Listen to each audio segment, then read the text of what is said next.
Peace, peace, peace, peace, peace. What's happening? What's happening with y'all? Come on, bug. Nah, I ain't got. Anywho. Greetings to all. Greetings. Anywho. How am I jump into this? I'm trying to think. I want to set up here. How will I jump into this? I want to set up the phone. Not really. Do I? Y'all bear with me. See if I can set up this phone.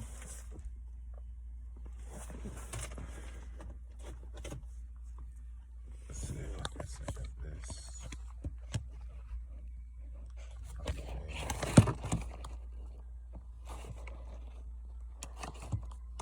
Yeah. Okay, perfect. Oh, man. Let's first give an honor to Source, to the Creator, to the all, everything. The Most High to make all this possible. Divine Mother, Divine Father. I think before I spoke about the Fatherwound, and I'm just, again, things I've sat with, and some things that I'm just like, was really huge for me a few days ago. Let me turn this off. It's kind of a distraction. Even though I love classical music, I don't know if y'all heard it, but I had classical playing. But anywho, it's not a real easy subject to really purge or talk about. But it really gave me a deep, like, very, very insightful and clarity on, like, where I'm at and where I'm going, and just the broader or bigger picture, to life as a man, as a brother, as an uncle, as a father figure. And before, the previous video, I think my last video, were me talking about the Fatherwound. But I did something that was probably like something that's probably like very challenging for a lot of us, and even more challenging for those who probably don't have that parental person or persons there in their life, or active, or have had them active.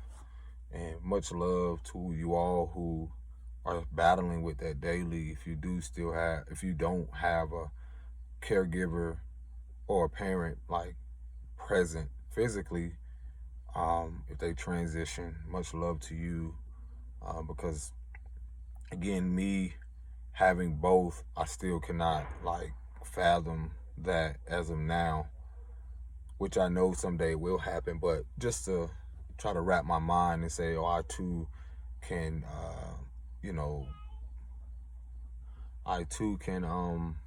relate to that on a deeper level, like emotionally. But, and there's no comparison, because of those of us, again, me speaking on a topic from more of abandonment issues, going through things as a man and having to become my own man. And where I'm getting into is there came a point in my journey where I didn't realize how much of a father wound that I did have. And a lot of us men who probably had an absent father, probably hundreds of thousands, millions of men, because you're talking about a lot of melanated men, or people who fathers are different shades, darker and brown, different shades, that are incarcerated in a country which is the most incarcerated, melanated people in the world. And like I said, you can research it and fact check or whatever, but pretty much people that are dark and of darker shade, like lighter, like, you know what I'm saying, like brown, and some may use the term brown and black, but again, I'm just using that term to be to give the facts out. Again, how much this has affected the environments and homes of said, future, where we'll, and already have generationally, affects so many homes and environments, demographically speaking. But okay, getting to the subject at hand, I did something very huge, which was, now that I'm 34, it took me 34 years to actually have this conversation with the father that, you know, helped bring me here. And what I'm saying is, for those of you that don't know what I'm speaking about, is that, again, I didn't realize how much of a father wound I carry, because a lot of us are, you know, you hear me speak about the mother wound and what I've dealt with emotionally and mentally, you know, with my mother, and, you know, whether it's verbal abuse, emotional abuse, and so forth, you know, different traumas. But the biggest thing that really highlighted for me was what I've said before on my previous video is, there was a guy speaking about this on a video when he said it's difficult to be something you never seen, and it is difficult to become something you never had. And I know that's a challenge for a lot of us, because we're given all of these things so young and programmed with so many things to be. But a lot of us don't realize deep down in our subconscious mind that not only we haven't seen this, but also to be asked to become it is the most challenging things, because there's no certain direction. There's no like manual that come with that shit, let alone the blueprint that you've been given from, you know, a wounded like childhood, for some of us an abusive household, you know, a lot of things traumatically we experience.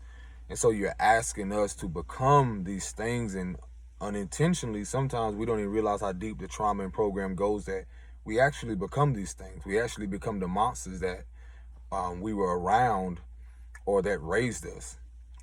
And then to get to that place to where, you know, you have to hold them accountable. And, you know, that's when you can easily become the villain, or easily become, you know, when you set like healthy boundaries, because you realize, like, you start to hold these people accountable and realize, like, what you did had affected me, and what you've done is not good parenting or good parental guidance at all. And so for me, the reason I say that is because the parental guidance, again, when you guide something, it's like a ship being guided. And a lot of us can feel like, I know for me, feeling like I was lost at sea for a while, especially being a father. I feel like I was lost at sea, even though I'm addressing said mother wounds or things that hurt me internally, because that's more of how I was nurtured, the emotional aspect of who I am, and, you know, that inner identity, that inner security, you know, coming to self-realizations of how I was around so much women that were wounded, who did not accept accountability, let alone responsibility, let alone what it was to even know how to raise or bring up a son, a little boy, and so much being affected by, you know, again, these women who been around so many women that were wounded and so damaged inside. And when they don't acknowledge that, that immediately have an effect on everyone in the household. And this is why, again, from my childhood, a lot of things I didn't really know, a lot of things that were left out. So I finally had a conversation with my father after 34 years, and really got a lot of details to what really happened, or what really happened, how he met my mom. Because I really didn't know. For those of you that don't know, like, again, a lot of these things I didn't know. And a lot of these things, a lot of men are looking for these things. We're trying to become the men that we never had, and also be something we never seen. And so when we have only these certain people who are athletes, or this and that and this, you know, we naturally, unconsciously and subconsciously, this is programmed in us, instilled in us very young, that it's okay to be, you know, a criminal. It's okay to become the next rapper, but not realizing how much what you say and what you do, your actions, will have an influence on the youth. You know, it's okay to be this vocal point of focusing on the athlete or all these other things, but really still have no sense of guidance, no financial literacy, no type of structure, not knowing how to use your mind logically, because how much of that father plays a major role in your identity and your how you respond consciously. And not a lot of us not being able to see that, and me not being able to have that, it has been, I had to tell my father, like, I had to become a man. I had to get out things that I never said to him. And it's not in an angry way. It's more so like the little boy in me that needed to say these things, like me questioning over 30 plus years, that why weren't you there? You should have been there. Because at that moment, what I could recall from very young age in elementary, I had a stepfather there, but he was very abusive. So my question to the biological father is like, well, why did you make this decision? Or, why couldn't you save me? Because a lot of us have those questions inside of us deep down. Even though we're at this age, there are still things that can be triggering.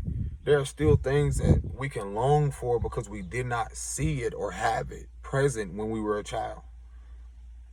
And so a lot of questions I did have, and I know he was surprised, but, I was angry. I had a lot of emotions around, like, why couldn't I have had a father? And then why did God or the Creator, the Most High, like, questioning my faith? Why did I have to have a man that was abusive to my mother? And then in that, again, it's hard to become something you did not have. And it's difficult to become something, or it's difficult to become something you did not have. And it's difficult to become something you didn't see. And so with that, I have to realize subconsciously, younger, the man that was present, I was seeing this as a role model, or someone I should, that was the masculine figure, or, we carry masculine and feminine energy, but that was the father figure I had presently. And then the other men, like cousins who I know that was into drugs or did drugs or sold them, whatever it is, people who were just athletes, just real simple or normal stuff that, if you grew up in certain demographics, such as like the hood or whatever, that was kind of like, okay, that's not something surprising. This is something naturally we do because we naturally have these abilities. So a lot of things did not like really surprise me. So I had questions. I had a lot of questions, and then like it was very challenging for me because I really wanted to hear, after all these years, why haven't you told me why you departed?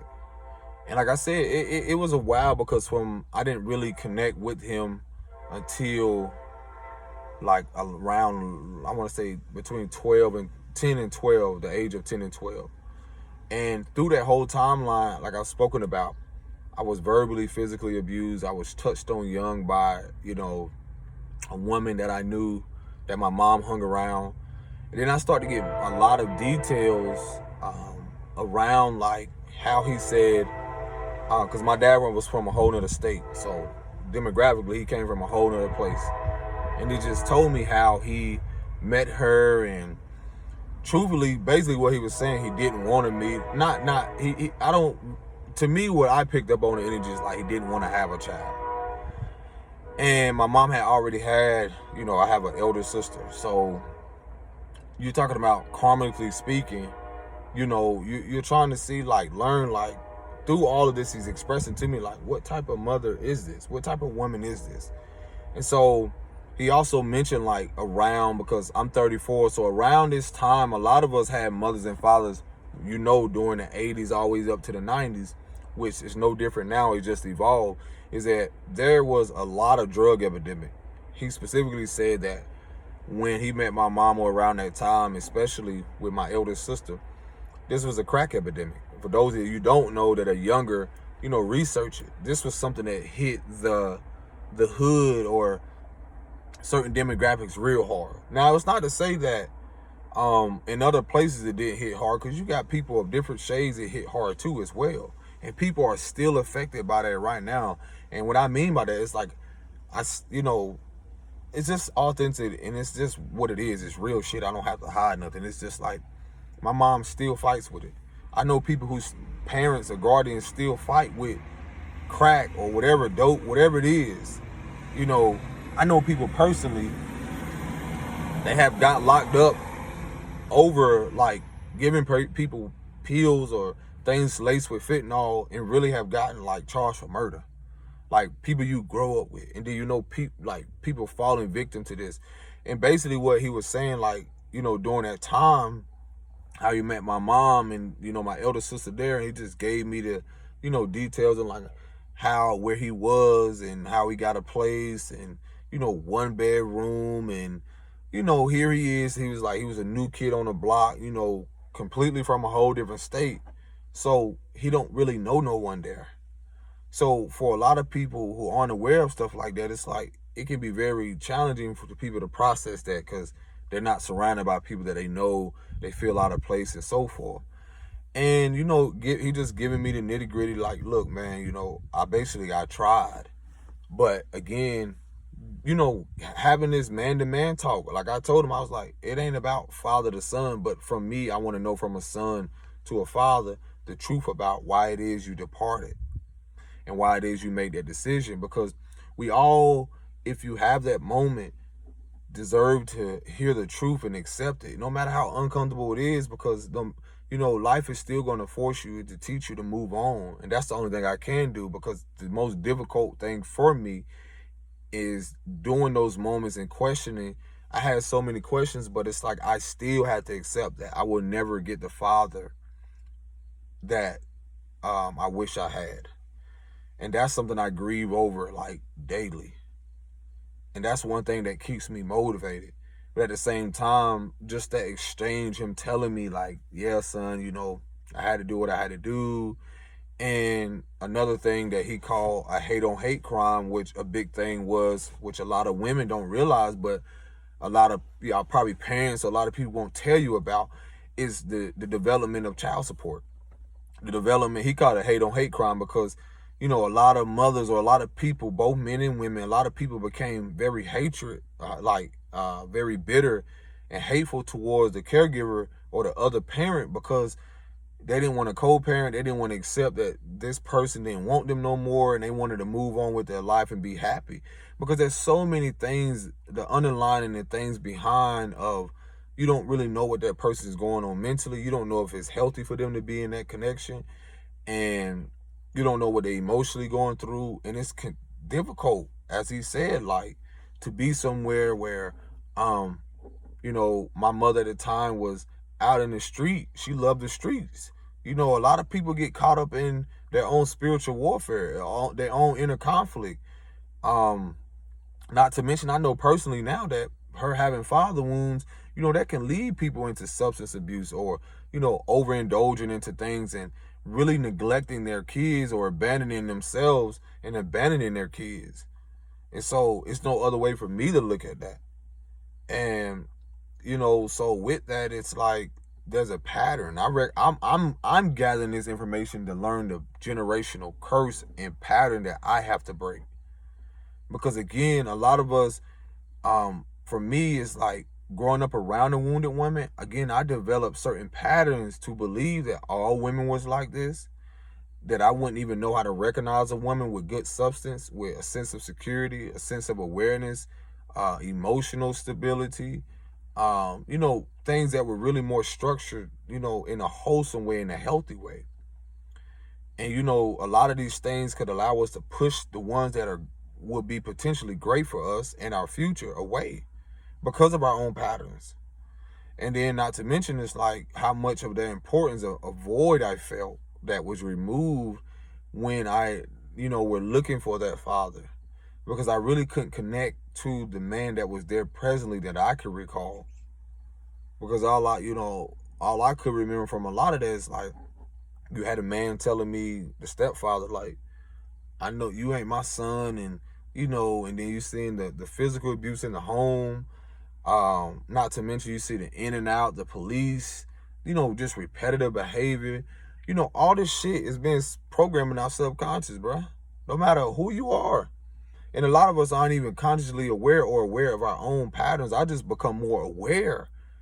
like lately here in the last 5 years of my own patterns, and still learning and still unlearning and healing and becoming more aware as a man, as a father, as a human being, or just as a person. Like, fuck, like, bro, had I had this or this person been there, I could have, like, really wouldn't be trying to battle, having to have battle through this mental, illness at the time, or anxiety or depression. Nothing that, when you come talking about breaking generational curses, you realize, like, wow, I see why I don't abuse drugs anymore or get into that, because that's a generational pattern for a lot of us to realize, like, this was a reason for a lot of our people to numb their pain culturally, to numb what they feel and don't have no outlet and don't feel safe and secure. So, he was just telling me how, like, he tried with my mother. She just was not, she was irresponsible. What she displayed wasn't good parenting. And just things where there was infidelity, to where he felt like, look, he had to make a decision to go back home, go back to where he felt safe and secure to rebuild himself as a man. And this is why I feel like a lot of us don't get the story from the other caregiver or parent about why it is this woman took out child support, why it is that she's still bitter at the fact that your mother, your father is not there, or they not accepting this, and still give him so much slack, still angry towards whatever probably internal she going through and generationally she hasn't faced. And I used to hear my grandmother, because my dad was telling me how my grandmother was a strong woman, because she had to be, and a lot of that shit was forced on her. A lot of these grandmothers, a lot of that shit was forced on them, because a lot of these mothers, and this is what they don't want to take accountability for, is that they forcefully gave their kids, because they cared about other shit more than their own kids. If you didn't want us, why have us? And that's challenging for a lot of people, because we grew up in environments where or a household where, like, it's either this way or no way at all. And then once you start speaking up, a lot of us could have been, forced out, feel isolated, or feel abandoned even from the family, or a lot of stuff that I can go into detail about.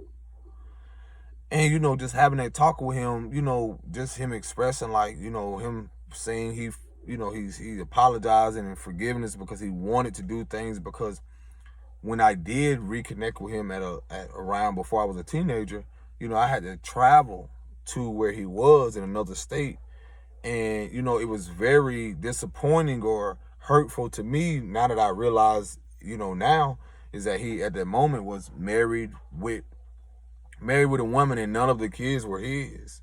And, him having kids by, not really by, for me, it was very confusing, because it was just a lot. Like, it's a lot. Like I said, I'm not saying this to attack no one. I'm just giving y'all insight, because it just brings forth a lot of wounding, but allowing myself to heal, and sharing my stories allow a lot of us to face these very fears, or have, stop being conflict avoidant.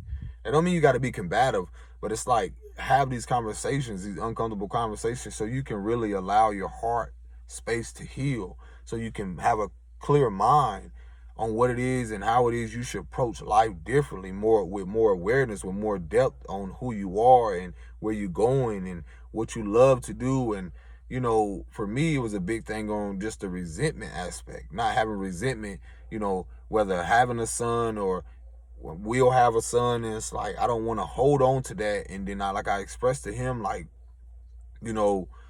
like, if, whether having a son or not, it's like, you don't want to hold that resentment and create that wedge between you and the grandparent. Like, okay, well, and it's not saying not have healthy boundaries and be respectful, but it's more so like, well, he wasn't there for me, so I'm not going to allow them to do that. And that's kind of pretty much, in a way, repeating the pattern. But I'm not saying if there's disrespect and there's not, healthy communication where people cannot honor and respect who you are because you're doing it differently, then no, I'm not telling you, like, just because you want to do things differently, that you shouldn't, like, protect yourself and your peace and your kids, and however that is. Oh man, them boundaries are important because a lot of them didn't have them. A lot of people that created us did not have them. They didn't know how to set them. They numbed them, or they never talked about it or communicated the shit. So for me, again, going back to the topic of going back to when I did visit him, he had three other kids that were boys who he was married to the woman, and my grandmother that I never met. It was basically a lot in one house, a lot of energy. And so really, he made a statement like, forgive him for not being as attentive or, to who I was at that moment. And I get that. And it surprised me because at the moment, it's like, for me, as a little boy, from my lens, from my perspective, because everyone's going to have their perspective. My perspective was like, you want me to come there, but it's like, here it is. I don't know you. This is all new. I'm trying to really figure out, like, I'm coming in with this excitement, like, oh, I'm finna enjoy this with my father. I'm finna enjoy this with my dad. We finna do all this. And it was the opposite of that. And I think for a lot of us, we probably have experience in that. Like, because people don't realize, like, man, when we're out here, like, and I think a lot of us aren't aware of this, is like when we out here are like creating kids or not realizing the responsibility that comes with that shit because we were never taught that, the consequences or, what you put out, the energy you get back, just a bigger picture and how some of us as men and women, especially, men, because it affects both of us, women and men, is that how the guidance we didn't have, the healthy atmosphere, the communication, the emotional support and so forth had led us to where we are presently. Some of the patterns, breaking these generational curses has a lot to do with these patterns that has led us to the present day. And it's not that you can undo it because time or just, that energy exchange, being around people is precious. You can't really undo it. You can't get it back is what I'm saying. So, for me, it was just huge on trying to like really accept the fact of like, this is where I'm at and accepting my world because, it's very challenging trying to move forward with the idea like, I tell myself, if I don't break this pattern, if I don't heal, then will I create a broken home or create more kids with, if I don't face things? That's why I think it's really big for a lot of us as men. It's like, because I know so many men who have, and like I say, it's by choice or by free will. Sometimes they're not even aware because we grew up in a culture where we just go out here, spill our semen, go and come in any girl, do all this other stuff and not be aware that, nigga, that is consequences when you lay down. There is consequences when you go up in that thing. And most of the time, you got people that don't even want to do it, don't even be concerned about having a child after. Not to mention, like, you don't even know the backstory to a lot of people, what they're really going through spiritually, mentally, so forth. We were just going in, raw dogging, don't even care. And the beautiful thing about it now with me is that my awareness around it, and I'm grateful because it's like when I look at what my father did and how he went about it, I ask myself, like, am I here to change that pattern? Am I here to face things that it almost feels like I want to tell him, like, nigga, like, bro, you, like, the shit that you're not facing or didn't face, it's almost like I'm breaking it generationally. It's almost like I'm talking about it, the things you should have talked about. It's almost like I'm being present when you kind of made excuses for your child or your kids. It's almost like I'm doing things completely different when it comes to like really focusing on creating the life that I know I deserve. Because, it's like now I don't know how he feels, because he his own individual. He created that karma. He created that for himself. And so again, I had to really wrap my mind and become at peace with it, with a lot of things that you cannot get this back. So I come on here to speak to especially a lot of the young men, because it's not that I'm singling women out or anything. It's just me purposely talking about this because a lot of men don't even know that they have father wounds and or mother wounds.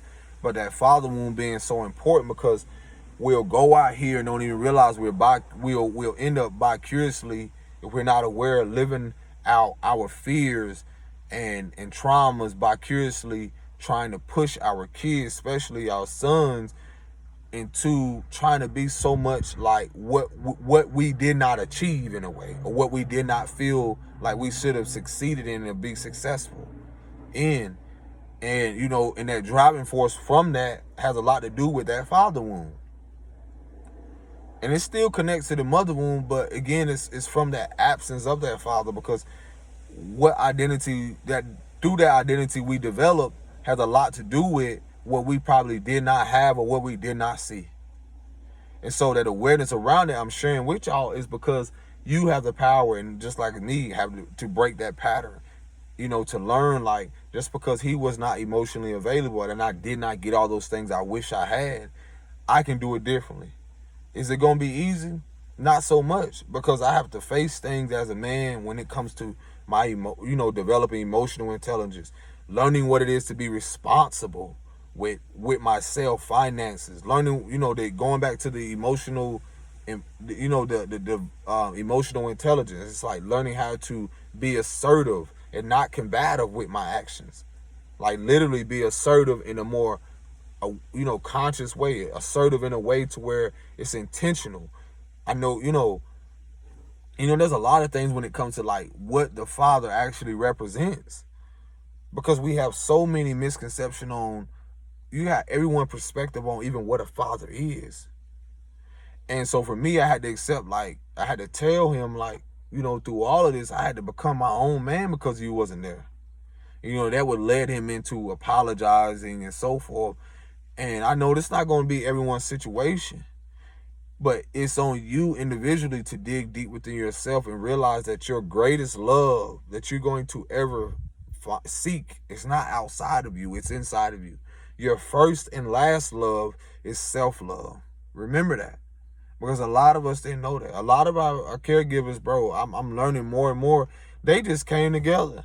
You don't know if they was getting high, they was drunk, and all like that. A lot of us, I could use the term like karmic babies. Like, we literally are here to learn the lesson and teach them a lesson in a way, reflect back to them like, look, you didn't want to do it differently, but that shit stops with me. That man that I had presently, like, I literally became that monster. I literally became something that at a point in time I was afraid of, until I had to harness that fucking monster. I had to be like, hold on. These emotions do not control me. I have to navigate the emotion.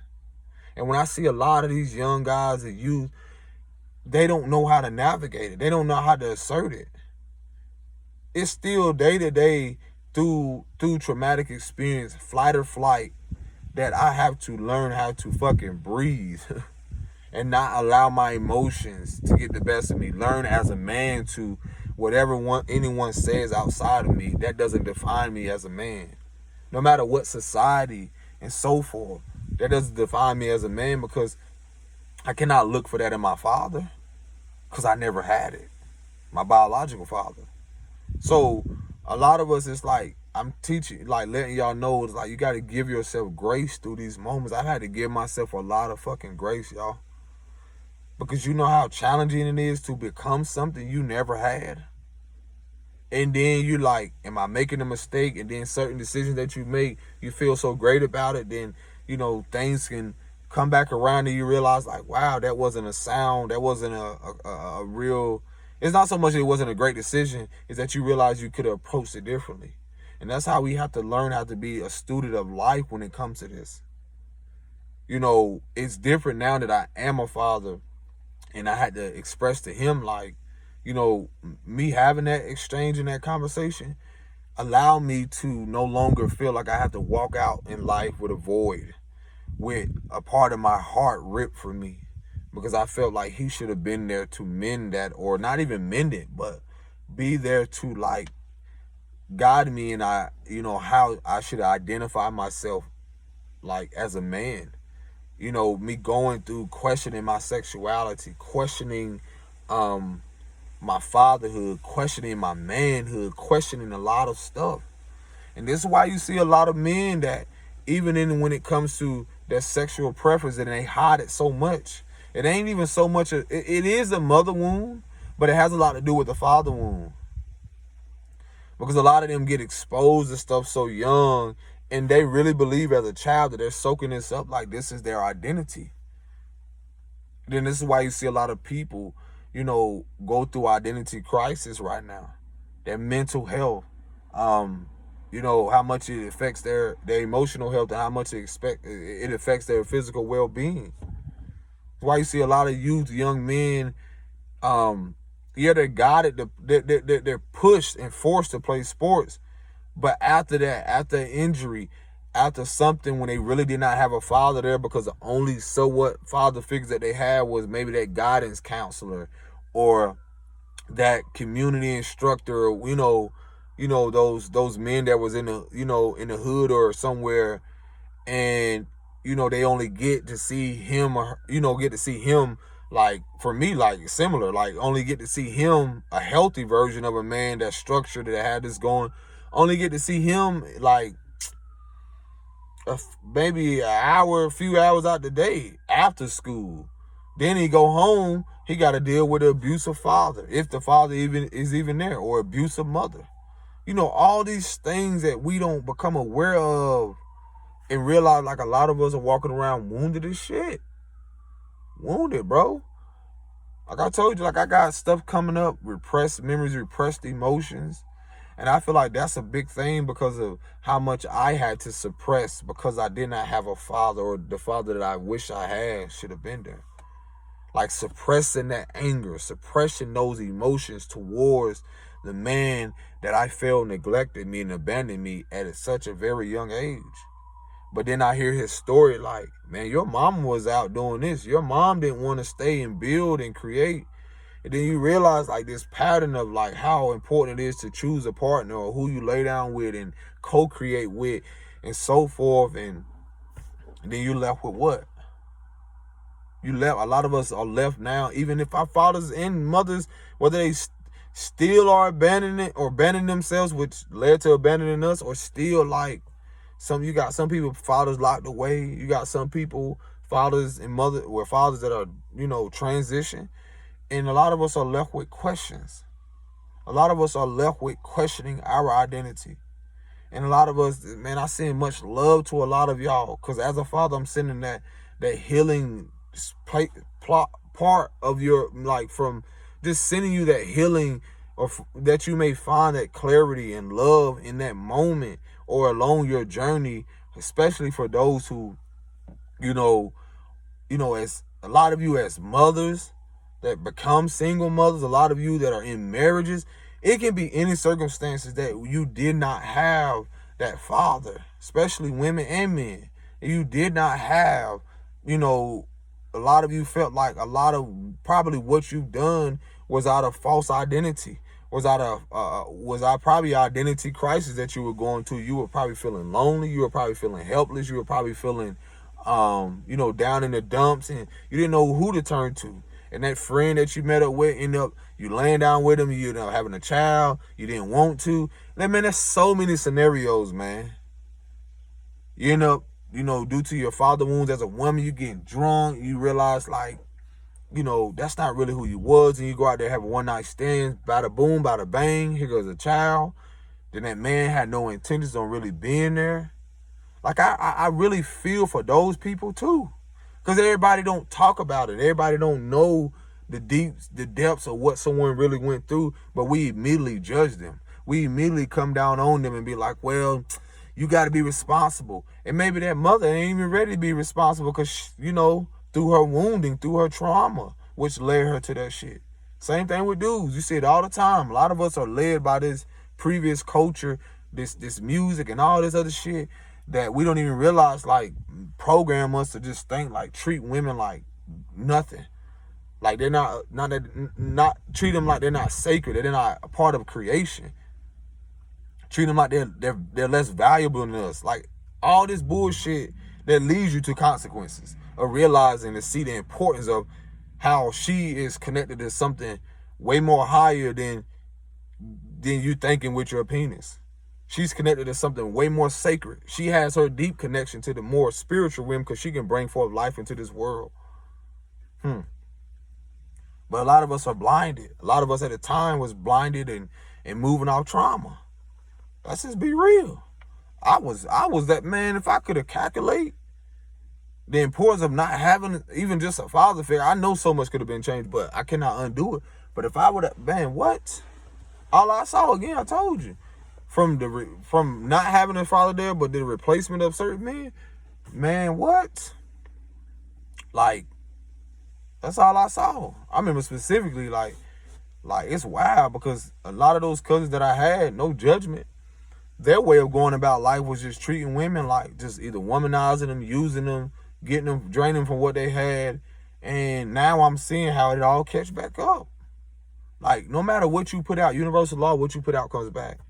And so, you know, I know of just people that got, you know, we always want to say the women got kids by multiple men, but what about the men? The men be going out here too, just doing it. Don't even care. Literally. Trapping or trying to trap the women or put, you know, all kind of stuff. Don't even be honest with them. I'm telling you, I was living reckless, boy. A lot of stuff I didn't even really care. Because, again, no awareness. I just thought, like, oh, let me just use this thing to, you know, put it anywhere. Not knowing that there's consequences. There's diseases out there. There's a possibility you can have a baby. You know, you can create more broken homes. You're creating a pattern of, you want to have a baby here. You know, I know people like that, got babies everywhere in different states and all that like that. And I'm like, no, something got to stop with us. Somebody got to stop it. So that's what a generational curse breaker is. These are thoughts. These are conversations that you're hearing it from a person that is called to be a generational curse breaker, like pattern breaker. And that shit comes with levels. That shit comes with the fact of, like, you know, seeing how the men in my family move mentally, seeing how, you know, what they were really creating was more chaos. They was not building more structure and balance, and they wasn't talking about their emotions, seeing how they the loop of going to prison, seeing how they verbally, physically abuse women, seeing how they never face certain traumas within themselves, seeing how they didn't have a father, seeing how they did have a mother, and most of the mothers were damaged. They were hurt inside because they didn't have a father. Their boyfriend was, you know, or whoever they had kids by wasn't there. I'm talking about seeing a bigger picture and a pattern of the fact of, like, whoa, let me look and observe at my family dynamic right now. Let me look at this. Let me look at the women that I grew up around. Let me look at the men that had an influence. All of this shit had an influence, whether we knew it or not. A part of our subconscious programming. How we think, how we move, how we eat, all of that shit. I'm talking about deep stuff. Deep stuff. Eating disorders, behavior patterns. That is what our first 3 to 4 or 5 years. Sometimes we don't even recall it because it could have been traumatizing. My father telling me, like, man, your mom wasn't keeping you like that. Your grandmother was. And my grandma had most of my mom and her sister kids. And a lot of you can relate to that. A lot of our grandmothers raised us, and they raised us in a bitter state. They raised us in a place of, like, never really feeling fulfilled. Never really feeling, and you got a lot of these grandmothers now, tired as fuck, mentally, emotionally, physically, because of their whole life, they were catering there for your mama, for your daddy, whomever it is, their kids. Yep. Real shit. Yep. Because people didn't want to raise their kids. People didn't want to be responsible, bro. responsible. And I told myself I refuse to be like that. A lot of them didn't even care. They didn't even care. The shit that I heard from my father, I'm like, what? And a lot of y'all mamas, boy, they play that innocent role, and they be the main ones out here being irresponsible, abandoning their kids. They'll give their kids to the school, to all these systems, governmental systems to take care of them, but they won't ever involve themselves mentally, emotionally, spiritually, and physically. Have no fucking connection with their kids. Yeah, I'm calling it out because I seen it, and I'm tired of it. Like I said, I had to accept that what my father did, but I also are holding both of them responsible. Like, look, what y'all did was, you know what I'm saying, bad parenting. It wasn't good at all. It wasn't great. And then for people to have the fucking entitlement to a lot of us now that are trying to break generational chains and curse, the entitlement to said success, to even the life that we're changing, the life that we're doing so much to fight these spiritual battles or these emotions, these suppressed shit, go to therapy because y'all choose not to come together and communicate because y'all still mad over 20, 30, 40 years ago when y'all had us and that person then stayed in this. Man, go on the fuck on, dog. And then y'all be wanting access. Y'all want access, but don't want accountability. You want that access to whatever it is, but you don't want that accountability. And here we are taking accountability and trying to become what y'all could have chose to be, and try to be something that we did not see from y'all. And y'all dare? This is the thing. It be these parents that, how dare y'all try to attack us? The nerve of some of y'all. How dare y'all try to attack how we try to bring up our kids that we created? And you know who you are. A lot of y'all know. Y'all better stand in y'all power and set fucking boundaries, because you got to learn to be okay with you and other people not being okay with how you move. Let me say that again. You got to be okay with you, at peace with you. And let the world, your mama, your daddy, everybody else be at war with themselves and at war with how you move, man. That's how big this shit is. You got to be at peace with yourself in these moments while the world is at war with whatever the fuck is going on in the news and wherever else, man. Yeah. So again, that exchange with him, now it just brought me to a place like I am in a driver's seat. I have the responsibility now to where I either can close this door to this relationship with whomever, with him, or I can either move forward, but still it's like baby steps. Because I got to protect my peace now. I got to build up this confidence. I've gotten to this place where I had to build my fucking self-esteem as a man when you wasn't there. When I didn't have, and when I've been surrounded by men with low self-esteem, even if they had the money. When I was surrounded by people who had all these low self-esteem, who never felt confidence, and then now think that they're going to attack it because I can be confident in who I am. How dare you love yourself? How dare you face generational traumas? How dare you create? How dare you stand in your power? Yeah, I'm going to need you to get out of the car. I'm going to need you to stay. I'm going to need you, go enjoy your life. But I'm going to enjoy mine to the best of my ability. And protecting that peace is more valuable than anything. And so, again, this is the beauty of how important it is when it comes to a lot of us, wherever you are, we're learning to face those things in your inner world and what's going on within you. Stop ignoring that shit, man. Because what you'll do, you'll bleed on, your internal bleeding will do more harm to you. Hurt people. You will bleed, and then externally you will bleed on to other people if you don't face it.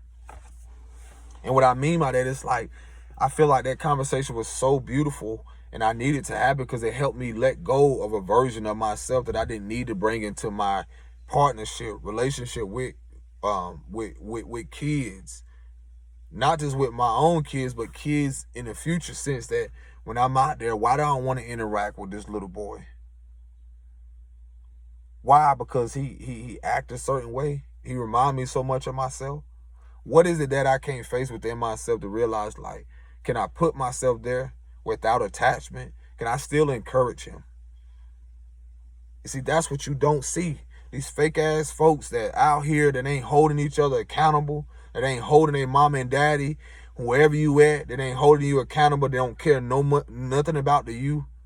Because some of y'all go out there and pretend that you for the youth, but you got to parade it. You got to act like you doing this. You got to show people that you doing it. That's bullshit. I'm calling your bluff. Because can you still be confident in walking in integrity? Even around the people who are not at peace with themselves and not at peace with the fact of you're living your life. And then when you go into these trenches, when you go into these places, you still have that integrity with whatever you have and still be like, look, bro, just because I got this, just because this came into my life, I had to go through a lot of emotions to get to where I am, bro. I had to go through a lot of traumas. I had to face a lot of people. And most importantly, I had to face myself at the end of the day to get to where I am. That's fucking integrity. That's authenticity. That's what's not put out into the world. So that energy, look, bro. Let me tell you like this. You better love you. Look, little bro, little sis. That little boy inside of you, when you get of age, when you're adult, you better love you. You better learn how to love those parts of you that your mama and them that didn't love themselves, that didn't love the versions of themselves, so they projected onto you. You better learn how to love those versions of you that your mama and daddy taught you to hate. Because you got you at the end of the day. And at the same time, then you will align with people who know that they can love themselves, that they are whole, that they are, self-sufficient. They know that their emotions and, everything starts with them first. Let me tell you, little bro. And this goes for men too. Let me tell you. You ain't exempt. Ain't nobody exempt. This is an even playing field right now. Ain't nobody exempt. I'm calling the bluff. I don't give a fuck where you at. Your status. I don't care about none of that. Wherever you are. I always call it out. How are you enabling and speaking to the youth? How are you letting them know, like, look, bro, I had to tell somebody else the other day, I said, we grew up in two demographics. There's certain places you got to go to. You got to really spit that code, that language. Look, man, I told him like this. I said, look, you may have somebody, depending on your demographic, like, hey, you should be better. You should do this. You should do that. Now, where I'm from, certain places, you got to go look down and tell them, certain kids, look, man, get your shit together. That's how the old folks use that, man. Get yourself together. Get your shit together. That's code for, hey, you should do better. You should, try this out. You should really get therapy or something. Man, get you together, man. Get you together. I ain't never known the importance of that until, like, I'm at this place now in my mid-30s. Like, what the fuck? Like, whoa, I didn't get this. I didn't have this, man. What's going on? And it can seem like you're spiraling. And if you don't know how to stay grounded, if you don't know how to breathe when anxiety and certain shit come, if you don't know how to become aware of your own thought pattern, become aware of even, how emotionally, how you showing up for yourself rather than trying to show up for the world. How you trying to show up for your coach, homeboy. You trying to, and see, I'm glad I'm getting this right now, this clarity. A lot of you young dudes, man, you trying to impress your coach without even getting up and impressing yourself. And that could have a lot to do with your father wound. A lot of you, I don't care what your status is. I don't care how much money you got, what you do, athletically or not. You don't even realize a pattern that you're doing every time you get up. Because you probably so consumed by the money, by the status, and how the world gonna view you if you do not walk in integrity and you don't and not show up for yourself. I'm trying to tell you, you'd be surprised at the identity crisis that a lot of people are in right now. They're going through stuff. Certain things happen where they got to close this business down or this happened and they don't know who they are. They don't know what they're going to do. Most High just strip them of everything. Then what? Who are you then? Who are you then when I take that jersey? Who are you then when I remove you off the roster? Who are you then?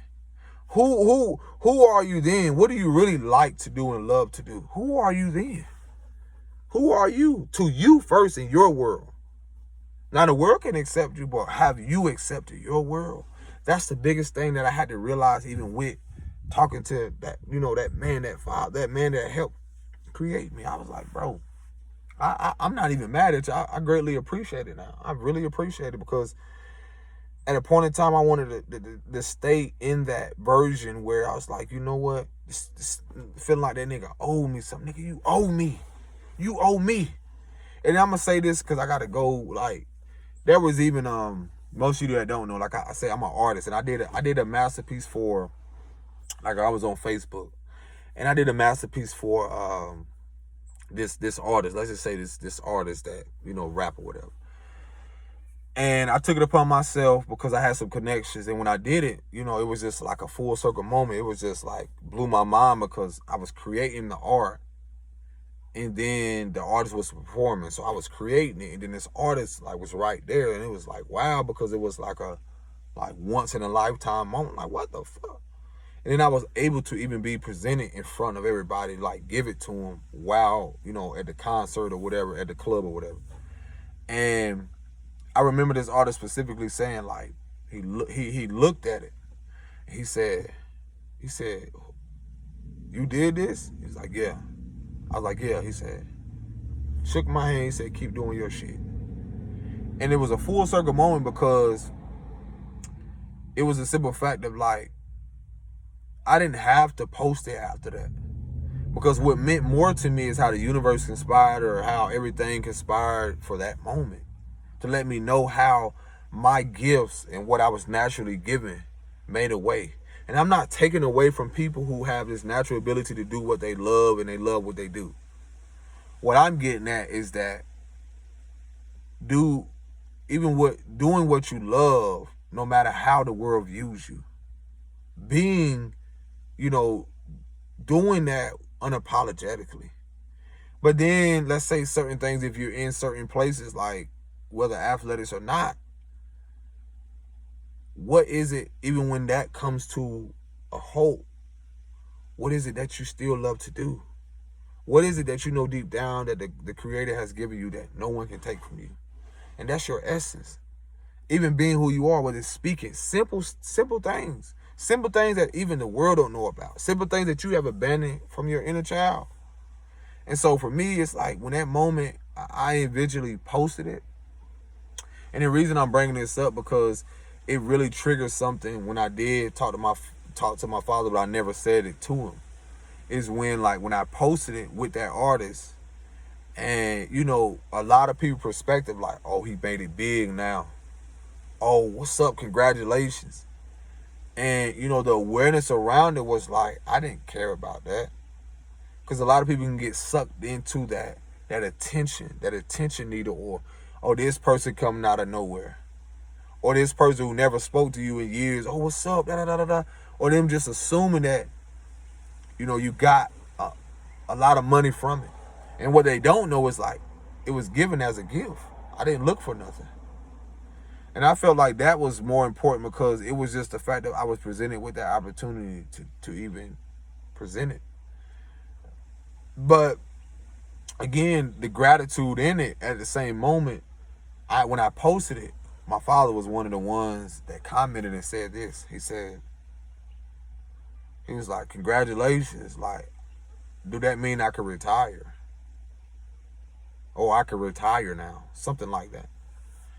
And that shit didn't really hit me until years later, to where I felt even how people felt, whether this was my perspective, the entitlement towards, nigga, you never been there, bro. What are you talking about? The most we ever did, because I did not, going back to when I was 10 or 11 or 12, one of those ages, I did not stay in that state or live with him that long, because I was just there for the summer. And, try to rebuild or build upon the connection with him. And, throughout my whole 30-something years, I've probably, the most consistently that I've seen him was a second time that he tried to make things work with my mom. And that was only a couple of months. So the most out of my 34 years that I've consistently been around him physically, it's probably like, I'm being like real funny with this shit, but it's probably like 7 months and probably close to like 11 months and 2 days and 12 hours and 34 seconds. Hey, yo, I'm just being, but it's just like, that's just me being fucking logical and analytical and funny about it, like very comical, because I'm just in a great place right now. But again, for him to make that statement, like literally like, what? Huh? And it's just wild because I see a lot of people go through this, especially when they're in a relationship with someone that they mom and dad don't approve of because of their own insecurities, because of their own not being at peace. And for a lot of you, well, I don't care what nationality, I don't know what shade of people are, what their religion, and whatever it is they believe in, because again, that's not my place to judge.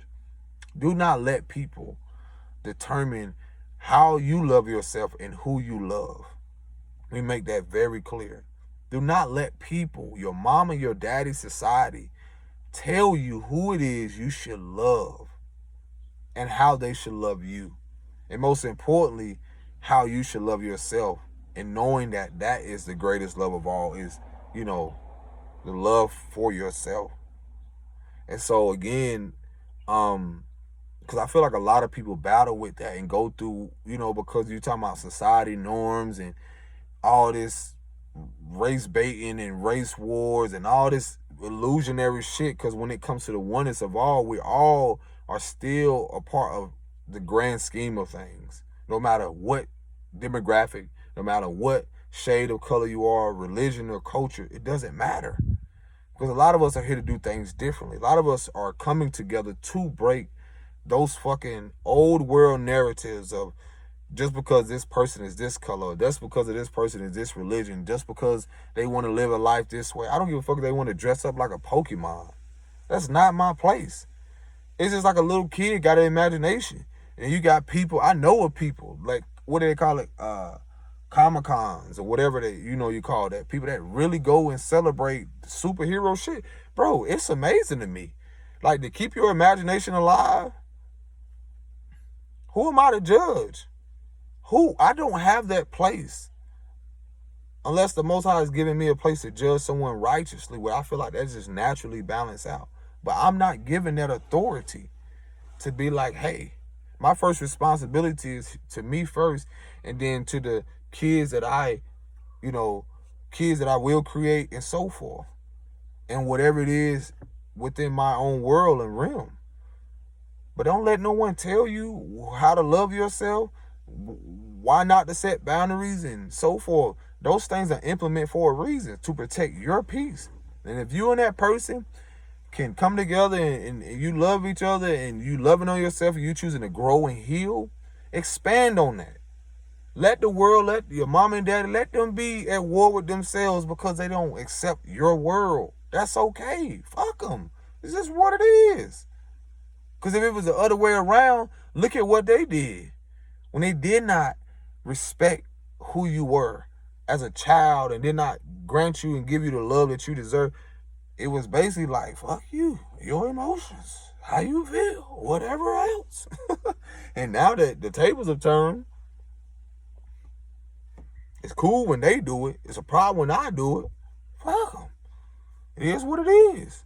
Because one thing I realized, your kids will always figure you out. And that's what I learned, is that to break generational patterns and certain things, I had to come to the awareness like, yo, what am I doing? Like, pause. So I was like, nah, I'm not finna do that. I'm not finna continue to doing the same things that y'all felt like it was okay. You don't gotta be in my life, respectfully. So again, it's just like, all those things that have unfolded, I reflect and remind me of, just said comments. People are gonna always watch. But your world is your world first. And, you can walk, I know people, you can walk around here with a smile on your face, and there's some people so angry and still in survival mode and still angry with themselves that they don't even care enough to allow you to they want to come and disrupt your peace. No, not over here. Not ever again. So, my message just leaving out is that remember that your first and last love, or the first love that you will ever know, when you coming into this awareness, starts with you, the peace, all of that. We weren't shown this. We wasn't taught this. So, remember to take care of you for you. And I just wanted to come share that, look, exchange, because you can find a sense of peace. It starts with you. Like I said, I could choose to be angry with that man. I could choose to be angry with my mom. Nah, the awareness around it now is that I can just move differently.